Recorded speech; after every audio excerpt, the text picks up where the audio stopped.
آج یا گزشتہ رات میں پوری دنیا میں ختم قرآن ہوئے، لیکن افسوس کہ ہمیں اس 1.5 ارب مسلمانوں میں کوئی محافظ قرآن نظر نہیں آیا۔ وفات قرآن کی لائنیں بنی ہوئی ہیں، آج قرآن سنایا جا رہا ہے، لیکن جب قرآن جلایا جا رہا تھا تو افسوس کہ اس امت کے دل نہ جلے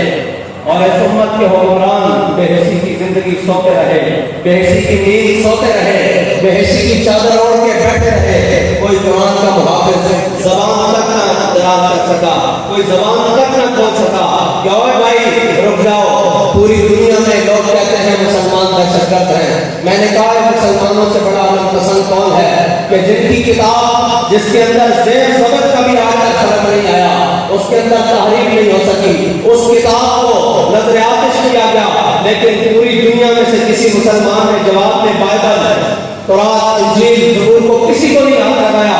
یہ مسلمانوں کی اس سے بڑے کون سی امن پسندی ہو سکتی ہے؟ پوری دنیا میں کسی نے سوچا بھی نہیں اس کتاب کے بارے میں، کوئی غلط خیال بھی نہیں کیا، مسلمانوں سے بڑا کون سا امن پسند ہے؟ لیکن یہ یاد رکھنا کہ یہ تمہاری امن پسندی تمہیں لے ڈوبے گی۔ یہ مسلمانوں کی بات ہے کہ تمہاری امن پسندی حکمرانوں تمہیں لے ڈوبے گی۔ آج کا وہ دن ہے جس دن سلطنت عثمانیہ کا وہ رجال سلطان احمد حمید ثانی اس امت میں خلافت کا نظام قائم کرنے والی وہ آخری خلافت، اس کا رجال آج دنیا سے گیا، اور اس کے بعد یہ امت ایسے زبوحالی کا شکار ہے اور دن بدن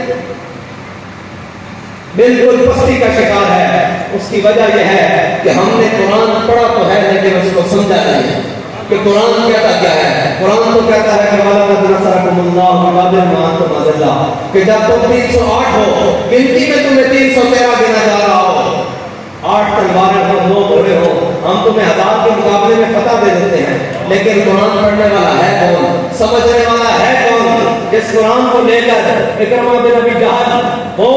جس کا والد اسلام کا سب سے بڑا دشمن ہو، لیکن قرآن کی آیتیں اور قرآن کا رخ اور قرآن کی جناب کو روانی اس کا دل بدل کے رکھ دے، اور وہ اکرمہ قرآن پڑھ کے کہے ھذا کتاب ربی ھذا کلام ربی، یہ میرے رب کا کلام ہے، یہ میرے رب کی کتاب ہے۔ وہ قرآن جس نے دلوں کو پھیر دیا، وہ قرآن جس نے زمانے کی روح کو پھیر دیا، اس قرآن کے ہوتے ہوئے مسلمان آج پوری دنیا میں دنیا کھا رہے ہیں۔ لیکن اس کی وجہ یہی ہے کہ وہ معزز سے زمانے میں مسلمان ہو کر اور ہم خوار ہوئے تارک قرآن ہو کر، اور قرآن جنہوں نے پڑھا انہوں نے ساری قرآن پڑھا نہیں، پھر قرآن کی سمجھ کر تلوار اٹھا کر کبھی کیسر کسرا کے دروازے پر دستک دی، کبھی جناب رومت القبریٰ کے دروازے پر دستک دی، جناب کبھی پہلے جواب تک گھوڑے دوڑا دیے اور جناب اسلام کے جھنڈے کو نافذ کر دیا۔ لیکن آج ہمیں وہ